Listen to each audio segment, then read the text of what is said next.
नमस्कार साथियों, स्वागत है आपका हमारे YouTube चैनल में।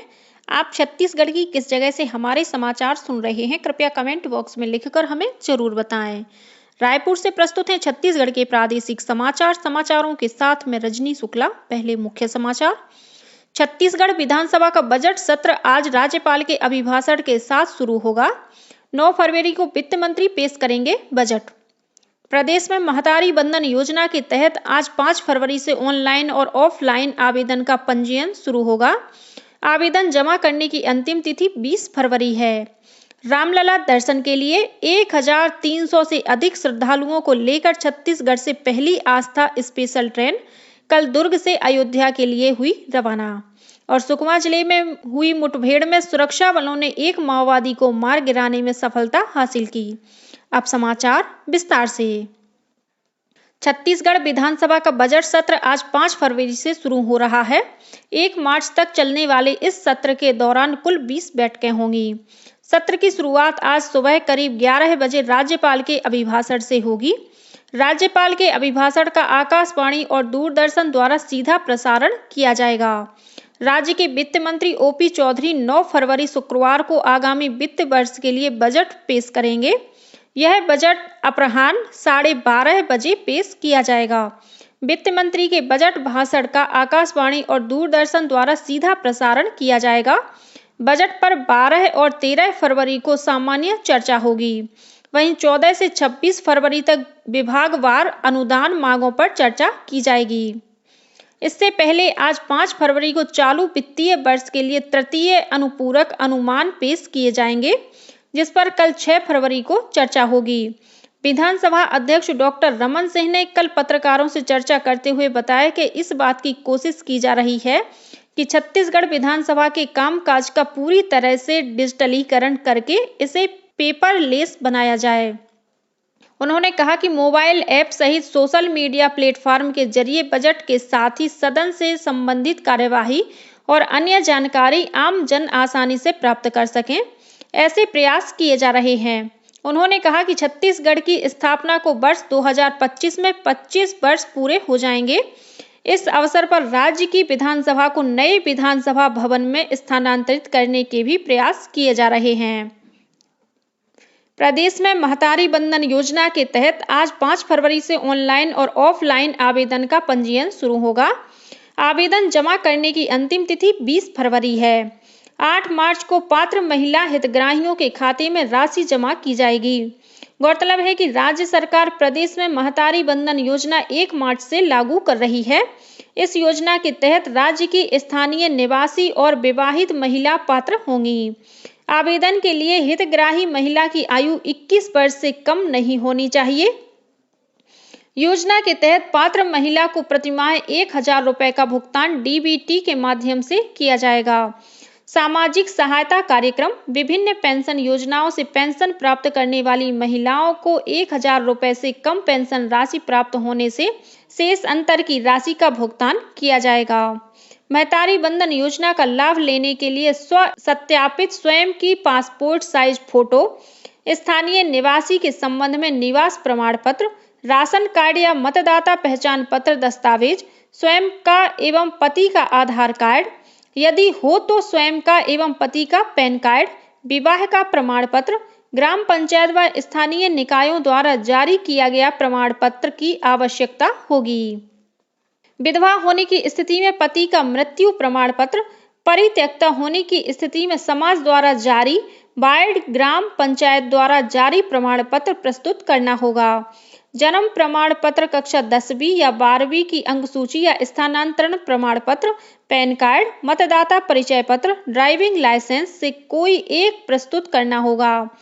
पात्र हितग्राही का बैंक खाते का विवरण एवं बैंक पासबुक की छाया प्रति तथा स्व घोषणा पत्र, शपथ पत्र प्रस्तुत करना होगा। महतारी बंधन योजना का लाभ लेने के लिए पात्र महिलाएं ऑनलाइन पोर्टल तथा मोबाइल ऐप के माध्यम से आवेदन कर सकती हैं। इसके अलावा आंगनवाड़ी केंद्र, ग्राम पंचायत सचिव, बाल विकास परियोजना कार्यालय एवं नगरीय क्षेत्रों में वार्ड प्रभारी के लॉगिन आईडी से आवेदन किया जा सकता है। आवेदन पत्र भरने की संपूर्ण प्रक्रिया निःशुल्क होगी। भारतीय जनता पार्टी ने शहरी और ग्रामीण क्षेत्रों के बीच अंतर को पाटने के लिए गांव चलो अभियान की शुरुआत की है। इस अभियान के तहत पार्टी कार्यकर्ता 7 लाख गांव का दौरा करेंगे। प्रधानमंत्री नरेंद्र मोदी द्वारा किए गए कार्यों की जानकारी अंतिम व्यक्ति तक पहुंचाएंगे। इस अभियान में 30 लाख से अधिक कार्यकर्ता भागीदारी करेंगे। भारतीय जनता पार्टी के राष्ट्रीय अध्यक्ष जगत प्रकाश नड्डा ने कल हिमाचल प्रदेश के भरवाना में जिया मतदान केंद्र से गांव चलो अभियान का शुभारंभ किया। आगामी लोकसभा चुनाव के मद्देनजर भारतीय जनता पार्टी ने कल रायपुर में अपने विभिन्न पदाधिकारियों के लिए कार्यशाला आयोजित की। इसमें लोकसभा क्लस्टर प्रभारी, सह प्रभारी, लोकसभा चुनाव प्रभारी, लोकसभा विस्तारक, चुनाव प्रबंधक कमेटी सह प्रभारी संयोजक, सह संयोजक और जिलाध्यक्ष शामिल हुए। कार्यशाला को संबोधित करते हुए राष्ट्रीय सह संगठन महामंत्री शिव प्रकाश ने कहा कि सभी पदाधिकारियों को उन्हें दी गई जिम्मेदारियों को प्रदेश स्तर से बूथ स्तर तक पूरा करना है। वहीं मुख्यमंत्री विष्णुदेव साय ने कहा कि पार्टी केंद्र सरकार की जन कल्याणकारी और राज्य सरकार की योजनाओं को लेकर आगामी लोकसभा चुनाव में जनता के बीच जाएगी। प्रदेश भाजपा अध्यक्ष किरण सिंह देव ने बैठक में प्रस्तावना रखी। उन्होंने कहा कि भाजपा के राष्ट्रीय नेतृत्व द्वारा छत्तीसगढ़ भाजपा को जो भी निर्देश और कार्य योजनाएं मिलेंगी उसका पालन प्रदेश भाजपा का प्रत्येक कार्यकर्ता करेगा। अयोध्या में रामलला दर्शन के लिए छत्तीसगढ़ से आस्था स्पेशल ट्रेन कल दुर्ग से रवाना हुई। इस ट्रेन की 20 बोगियों में छत्तीसगढ़ से करीब 1388 श्रद्धालुओं को पहली बार दर्शन के लिए अयोध्या ले जाया जा रहा है। गौरतलब है कि दक्षिण पूर्व मध्य रेलवे से 5 आस्था स्पेशल ट्रेनों का संचालन किया जाएगा। इसमें पहली ट्रेन कल रवाना की गई है। वहीं दूसरी ट्रेन 7 फरवरी को दुर्ग से, तीसरी ट्रेन 14 फरवरी को रायपुर से, चौथी ट्रेन 18 फरवरी को बिलासपुर से और 5वीं ट्रेन 21 फरवरी को अनूपपुर से अयोध्या धाम के लिए रवाना होगी। सुकमा जिले में सुरक्षा बलों ने एक माओवादी को मार गिराने में सफलता हासिल की है। पुलिस से मिली जानकारी के अनुसार केंद्रीय reserve police, district reserve guard DRG और बस्तर फाइटर्स का दल तलाशी अभियान पर निकला। इस दौरान नागाराम पांता भेजी इलाके के पास माओवादियों ने अचानक गोलीबारी शुरू कर दी। सुरक्षा बलों की जवाबी कार्रवाई में एक माओवादी मारा गया। सुरक्षा बलों ने मौके से माओवादी का शव, 12 बोर की एक राइफल, एक पिस्टल और माओवादी साहित्य बरामद किया है। प्रदेश के गृह मंत्री विजय शर्मा ने कहा है कि बस्तर की जनता को माओवाद समस्या से मुक्ति दिलाने और क्षेत्र में शांति, सुरक्षा तथा विकास के लिए राज्य सरकार संकल्पित है। अपने एक दिवसीय प्रवास पर कल सुकमा जिले के माओवाद प्रभावित सिलगेर गांव में ग्रामीणों को संबोधित करते हुए उन्होंने कहा कि हमारे जवानों के हौसले बुलंद हैं।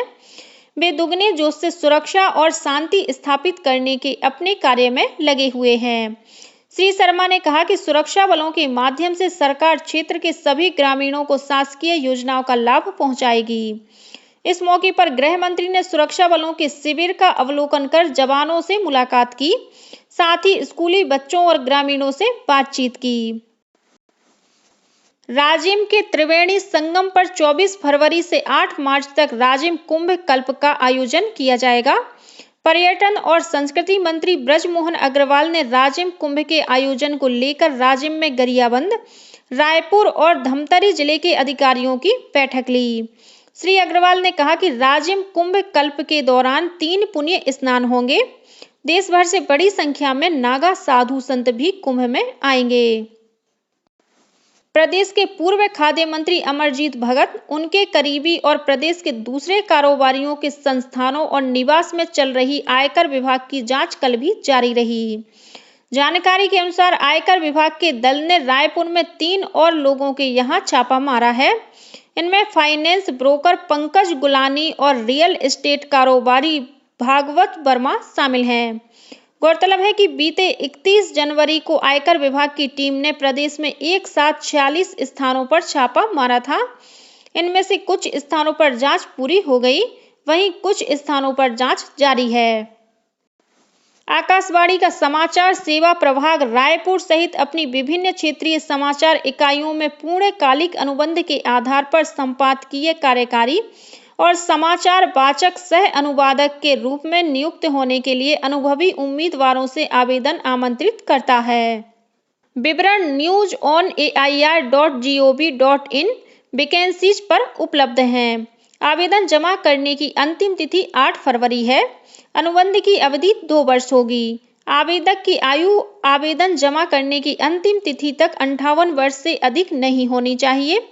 आवेदक के पास पत्रकारिता में स्नातकोत्तर उपाधि अथवा स्नातकोत्तर डिप्लोमा के साथ ही किसी समाचार संगठन में 3 वर्ष कार्य करने का अनुभव होना अनिवार्य है। भारतीय लेखा परीक्षा में लेखा विभाग द्वारा आयोजित पश्चिम क्षेत्रीय हॉकी प्रतियोगिता आज से शुरू हो रही है। 2 दिवसीय यह प्रतियोगिता रायपुर स्थित सरदार वल्लभ भाई पटेल अंतर्राष्ट्रीय हॉकी स्टेडियम में खेली जाएगी। इस स्पर्धा में रायपुर, ग्वालियर, नागपुर, राजकोट और जयपुर विभाग की टीमें भाग लेंगी। वहीं 37वीं अखिल भारतीय डाक बैडमिंटन प्रतियोगिता आज 5 फरवरी से रायपुर में आयोजित की जाएगी।